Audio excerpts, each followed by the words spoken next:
Que se passe-t-il lorsqu'une presse hydraulique de 300 tonnes affronte un ressort qui retrouve toujours sa forme d'origine? Lequel des deux remportera la victoire? À elle seule, la plaque supérieure de cette presse hydraulique pèse 10 tonnes. Son vérin hydraulique peut développer une force de 300 tonnes. Elle est capable de réduire des voitures entières en blocs compacts de ferraille, tandis qu'une poutre en acier à haute résistance conçue pour supporter d'énormes charges est écrasée et déformée en seulement 30 secondes. Elle peut même comprimer 6 fûts en acier jusqu'à les réduire à seulement 50 cm. Mais en face d'elle se trouve un maître dans la fabrication de ressorts qui affirme que ses créations comptent parmi les plus résistantes au monde. C'est également lui qui a fabriqué les immenses ressorts installés près du sommet de la Tokyo Skytree, où ils contribuent à stabiliser l'antenne de la tour face aux vents violents et aux vibrations. Mais ces ressorts sont-ils vraiment aussi résistants? Un ressort ordinaire serait facilement écrasé par la force d'une pelleteuse. Mais ce ressort fabriqué sur mesure est différent. Même sous une pression extrême, une fois la force relâchée, il retrouve sa forme d'origine sans subir la moindre déformation permanente.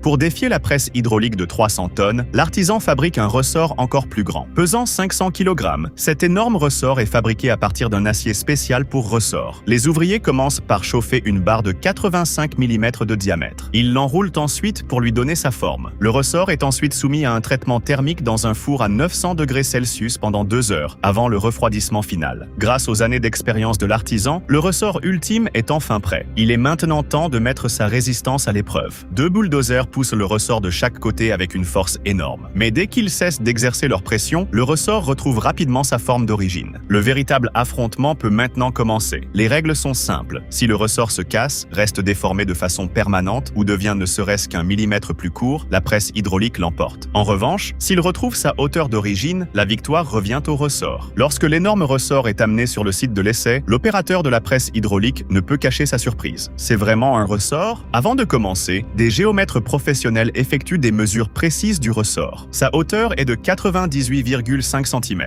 Le test décisif peut enfin commencer. La presse hydraulique avance lentement. Dès qu'elle entre en contact avec le ressort, une force de 300 tonnes commence à le comprimer. Mais même sous cette pression incroyable, il refuse de se déformer. La presse hydraulique continue d'exercer sa pression. Mais même à pleine puissance, elle ne parvient pas à le vaincre. Soudain, de la fumée commence à s'échapper de la machine. Le ressort a-t-il finalement été vaincu? Convaincu d'avoir gagné, l'opérateur remonte la presse hydraulique. Le ressort reprend progressivement sa forme d'origine. Mais tout se joue sur une dernière mesure. S'il est devenu ne serait-ce qu'un millimètre plus court, la presse hydraulique remporte la victoire. Le ressort est mesuré une dernière fois. Le résultat, 98,5 cm.